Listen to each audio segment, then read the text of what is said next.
तो ये मैं अपना दूसरा प्रोजेक्ट शेयर कर रहा हूँ आप सभी के साथ। और ये प्रोजेक्ट मैंने होमवर्क चेकिंग के अराउंड बनाया है। मतलब कि आप इमेजिन कीजिए कि कोई टीचर है और उसे खुद से 50 बच्चे, 100 बच्चे, 200 बच्चे का कॉपी मैनुअली चेक करना होता है। तो ये एक टीचर के लिए कितना टाइम कंज्यूमिंग है, बच्चों के लिए कितना इनएफिशिएंट है, और at the same time teacher के लिए कितना फ्रस्ट्रेटिंग है। तो क्या हो हम इस चीज़ को ऑटोमेट कर सकें। तो इसी चीज़ को ध्यान में रखते हुए मैंने एक एमवीपी तैयार किया है और ये मैं आप सभी के साथ अभी शेयर कर रहा हूँ। तो सबसे पहले मैं आपको लेके चलता हूँ मेरे प्रोजेक्ट की ओर। तो जैसा कि आप देख सकते हैं यहाँ पर मेरे प्रोजेक्ट का नाम है स्मार्ट ग्रेड एआई। ये एंटी ग्रेविटी ने खुद से ही नाम रखा है।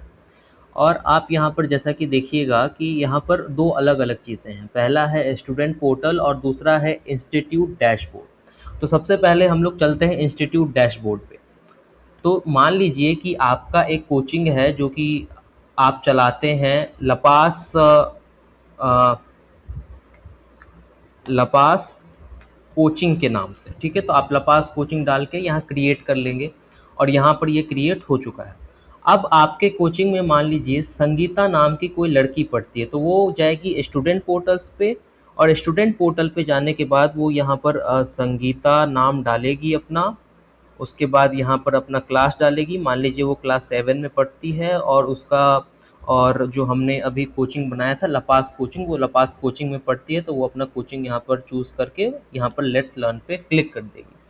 अब जैसे ही वो लेट्स लर्न पे क्लिक करेगी एक ऐसे डैशबोर्ड आएगा, उसे वेलकम करेगा। लेट्स गो पे फिर यहाँ पर वो क्लिक करके अब वो पूरे तरीके से रेडी है कि वो यहाँ पर अपना होमवर्क अपलोड करे और यहाँ पर से अपने होमवर्क्स को चेक करवाए। ये वर्क फ्लो डेस्कटॉप पे भी वैसे ही काम करेगा और हमारे स्मार्टफोन पे भी वैसे ही काम करेगा। अब वो संगीता करेगी क्या, यहाँ पर से चूज़ पिक्चर पे क्लिक करेगी। उसका जो भी होमवर्क है, मान लीजिए उसका ये वाला होमवर्क है, तो वो यहाँ पर इसे चूज़ करके इसे ओपन करके और यहाँ पर चेक होमवर्क पे लगा देगी। अब यहाँ पर मॉडल कुछ सेकेंड्स लेगा इसके होमवर्क को चेक करने के लिए। तब तक मैं आपको लेके चलता हूँ कि एंटी ग्रेविटी पे मैंने इस प्रोडक्ट को बनाया कैसे।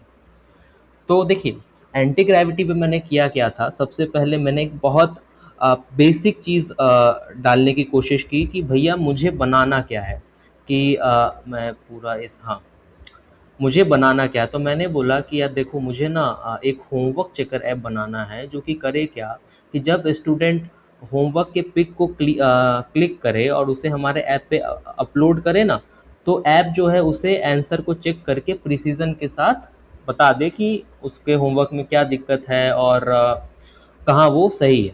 ये हमारा वर्क का बेसिक ऐप वर्क होने वाला है। और अच्छा हाँ, इससे पहले देखिए हमारे हमारे ऐप पर स्कैन हो चुका है जो हम लोग कर रहे थे। तो यहाँ पर उसने करेक्टली बता दिया है कि ये वाला क्वेश्चन उसने सही बनाया है, ये दोनों क्वेश्चन उसने गलत बनाया है। यहाँ पर आप डिटेल रिव्यू देख सकते हैं कि क्वेश्चन नंबर 1 यहाँ पर wrong, question number 2 right, question number 3 wrong. अब ये इंस्टीट्यूट डैशबोर्ड पे इंस्टीट्यूट को पता चला कि नहीं, वो हम लोग देखते हैं। तो इंस्टीट्यूट डैशबोर्ड पे जाएंगे। जो संगीता है वो लपास कोचिंग के स्टूडेंट है, तो लपास कोचिंग मैंने यहाँ पर से ये कर लिया, चूज़ कर लिया। और यहाँ पर आप देख सकते हैं कि एक मिनट में इसे बड़ा कर लेता हूँ। आप यहाँ पर देख सकते हैं कि संगीता यहाँ पर दिखा रहा है, ग्रेड 7 दिखा रहा है वर्कशीट। और यहाँ ग्रेडिंग स्कोर में जब हम क्लिक करेंगे तो वो हमें ये भी दिखाएगा कि किस होमवर्क के लिए ये ग्रेडिंग दिख रहा है, वहाँ पर क्या क्या गलतियाँ हुई, कौन से क्वेश्चन गलत हुए, कौन से क्वेश्चन सही हुए, ये भी वो यहाँ पर दिखाएगा। अब यहाँ पर से मैं इसे ये हटा लेता हूँ। तो ये हमारे प्रोजेक्ट का बेसिक वर्किंग है कि वो जिस तरीके से काम करेगा। अब हम लोग पूरी तरीके से चलते हैं एंटी ग्रेविटी पे और मैं आपको दिखाता हूँ कि वहाँ पर मैंने किया क्या। तो मैंने उसे वही बताया कि देखो ये काम है। सबसे पहले इस प्रोजेक्ट को बनाने से पहले आप इस प्रोजेक्ट की फिजिबिलिटी को चेक कीजिए कि आपको कि इस प्रोजेक्ट में कितना हैवीनेस रहेगा और ये बनाना पॉसिबल है भी कि नहीं भी। मुझे पता था कि पॉसिबल है, लेकिन फिर भी मैंने पूछा। और उसके बाद मैंने ये भी पूछा कि आप इसको बनाने में किन किन एलिमेंट्स के यूज़ करोगे। मतलब एलिमेंट से मेरा यहाँ कहने का मतलब है कि आप होमवर्क चेक करने के लिए क्या यूज़ करोगे, आप बैकएंड के लिए क्या यूज़ करोगे, फ्रंट एंड के लिए क्या यूज़ करोगे।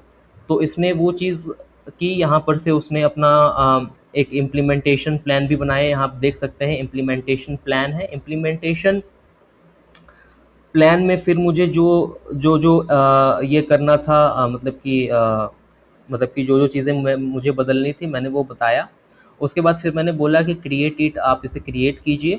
क्रिएट करने के बाद फिर वहाँ पर से जो मुझे जो जो मतलब कि क्रिएशन के दौरान जो जो मुझे एडिट करना था मैंने वो किया। जैसे यहाँ पर आप देख सकते हैं चेंज द आइकन, की आप आइकन को चेंज कर दीजिए। पहले जो इसने आइकन बनाया था वो बहुत ही एवरेज लगा मुझे, तो मैंने उसे ये बोला। उसके बाद मैं ऐसे ऐसे बात करता गया। यहाँ पर से जो मेन चीज़ है मैं आपको बताना चाहता हूँ। देखिए, हुआ क्या था कि जब मैंने ये प्रोजेक्ट बनाया था शुरुआत में, तब इसकी एफिशिएंसी जो है, एक मिनट, हाँ, इसकी एफिशिएंसी जो है और जो एक्यूरेटनेस है वो हमेशा एक तरीके की नहीं थी। मतलब जैसे अगर आप इसी होमवर्क में ध्यान दें, तो हो क्या रहा था कि मैं अगर इसी पेज को दोबारा अपलोड करता इस पे, तो अगर ये पहले वाले के तरीके से ही काम कर रहा होता तो हो सकता है दिखा देता कि ये तीनों ही इसने गलत बनाया। हो सकता है कि ये दिखा देता कि 2 और 3 गलत है, 1 नंबर सही है, या हो सकता है तीनों सही। तो मतलब कुल मिला के ये था कि हर बार रिजल्ट अलग अलग आ रहा था और वो एक्यूरेट नहीं था ऑब्वियसली, क्योंकि क्योंकि होमवर्क है तो होमवर्क में तो एक ही रूल अप्लाई होगा ना। तो ये प्रॉब्लम आ रही थी। और उस समय जो रिजल्ट्स भी आ रहे थे, तो उस समय जब ये प्रोडक्ट इसने डिज़ाइन किया था, तो उस समय रिजल्ट्स बहुत डिस्क्रिप्टिव आ रहे थे। मतलब जैसे यहाँ क्वेश्चन 1 में सिर्फ इसने रॉन्ग लिखा है, तो उस समय क्या हो रहा था कि डिस्क्रिप्शन भी आ रहा था कि बच्चे ने किस स्टेप में गलती किया है और क्या गलती की है। तो वहाँ पर से मुझे समझ में आ गया था कि ये मॉडल जो है वो खुद ही क्वेश्चन को ठीक से नहीं पढ़ रहा है। कहीं कहीं पर मॉडल को खुद से क्वेश्चन पढ़ने में दिक्कत हो रही है। तो फिर से मैं गया एंटी ग्रेविटी पे।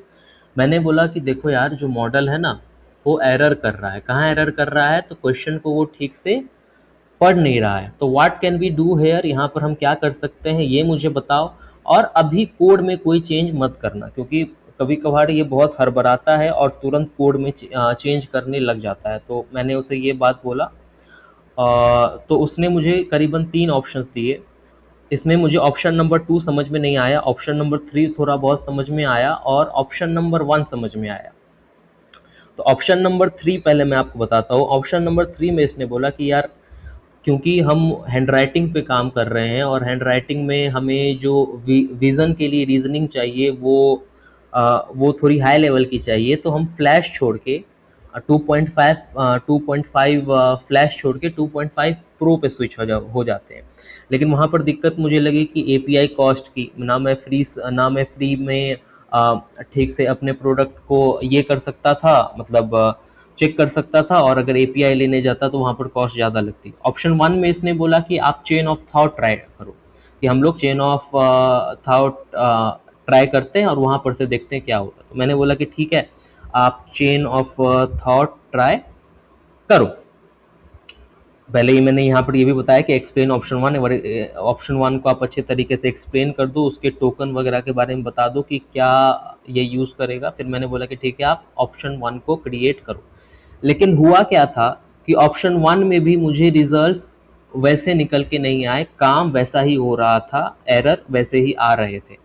तब फिर मैंने सोचा कि नहीं यार, इसमें एक्यूरेसी चाहिए, ये एक्यूरेसी वाला काम है। तो मैंने बोला कि आप एक काम करो, आप जेमिनाई 2.5 प्रो ही इसमें यूज़ करो। और जैसे ही मैंने 2.5 प्रो इसमें यूज़ किया, वहाँ पर से फिर मेरे रिजल्ट्स जो है वो कंसिस्टेंट होने शुरू हो गए। लेकिन वहाँ पर इशू ये था कि जेमिनाई 2.5 प्रो में आउटपुट टोकन की कॉस्ट $5 है और इनपुट टोकन की कॉस्ट $1.25 है पर मिलियन टोकन। तो अगर मैं आउटपुट टोकन्स करने जाऊं, तो क्योंकि शुरू में जो मुझे रिजल्ट्स मिल रहे थे, एक मिनट, हाँ, जो शुरू में मुझे यहाँ पर रिजल्ट्स मिल रहे थे वो बहुत डिस्क्रिप्टिव थे। फिर से, हाँ, जो शुरू में मुझे यहाँ पर रिजल्ट्स मिल रहे थे वो बहुत डिस्क्रिप्टिव थे, मतलब कि वो हर चीज़ दिखा रहा था। तो करीबन आप पकड़ लीजिए कि इस 3 क्वेश्चंस के लिए जो आउटपुट टोकन्स ये यूज़ कर रहा था वो करीबन 800-900 टोकन्स थे। अब अगर मैं वहाँ पर 2.5 प्रो यूज़ करने जाऊँगा और अगर मुझे उतना ही बड़ा डिस्क्रिप्शन चाहिए, तो मेरी एपीआई कॉस्ट बहुत ज़्यादा जाएगी। तो मैंने बोला यार अभी के लिए ना मुझे, क्योंकि अपने टोकन कॉस्ट को कम रखना है, तो और टोकन कॉस्ट को मुझे कम रखना है, तो मैं सिर्फ मुझे इतना चाहिए क्या कि आप इतना ही बता दो कि 1 मिनट, हाँ ये वाला, मुझे बस आउटपुट में ये चाहिए कि क्वेश्चन नंबर कि बच्चे ने जो जो गलत किया है वो बता दो, जो जो सही किया है वो बता दो, कि क्वेश्चन नंबर 1 राइट है तो राइट, 2 है रॉन्ग तो रॉन्ग, 3 है राइट तो राइट, 4 है रॉन्ग तो रॉन्ग, इस प्रकार से। इससे ज़्यादा मुझे कुछ नहीं चाहिए, ठीक है। तो इसने वो काम किया, तो वहाँ पर से मेरा जो ये प्रॉब्लम था ये रिज़ॉल्व हुआ। तो ये एक मैंने बहुत इम्पोर्टेंट चीज़ सीखी यहाँ पर से कि आप कौन सा काम कर रहे हो उसके हिसाब से हमें मॉडल चूज़ करना, चाहे वो हम क्या कहते हैं, चैट कर रहे हो, कोई प्रोजेक्ट, जैसे मान लीजिए मैं ये वाला डेवलप कर रहा हूँ, तो मैं कोई प्रोजेक्ट डेवलप कर रहा हूँ, या हमारे प्रोडक्ट में इटसेल्फ कि वहाँ पर हम कौन सा मॉडल यूज़ करते हैं, वो बहुत नेसेसरी है।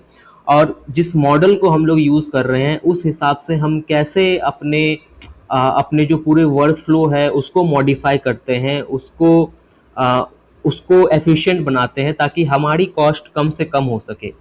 अगर अभी भी मैं इस प्रोजेक्ट में ध्यान दूँ तो इस प्रोजेक्ट में ऐसे 2-3 चीज़ें हैं जो मैं कर सकता हूँ, जो हमें करनी चाहिए, जिससे कि हमारी कॉस्ट और कम आ सकती है, ठीक है। उसके बाद मैं आपको एक चीज़ और यहाँ पर बताना चाहता हूँ। देखिए, जब मैंने ये कर लिया तो मुझे हुआ कि नहीं, इसमें मुझे और भी बहुत सारी चीज़ें डालनी हैं। जैसे जैसे मैं इसे यूज़ कर रहा था मुझे लगा कि ये भी डालना चाहिए, वो भी डालना चाहिए, ये भी।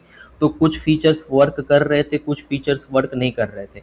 अगर कोई फीचर वर्क कर जाता था तो ठीक है, लेकिन अगर कोई फीचर ठीक से वर्क नहीं कर रहा था और मुझे उस फीचर को अपने प्रोजेक्ट से हटाना था, तो वहाँ पर अ, थोड़ी मुझे दिक्कत होती थी, और शायद पता नहीं मैं गलत हूँ या सही हूँ, एंटी ग्रेविटी को भी कुछ कुछ प्रॉब्लम्स होती थी।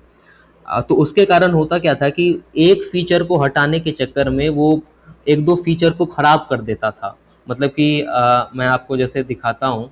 हाँ, अ, जैसे मान लीजिए कि मैंने यहाँ पर ये वाला फीचर डाला कि यार स्टूडेंट पोर्टल में, जब आपने ध्यान दिया होगा, मैं आपको फिर से दिखाता हूँ।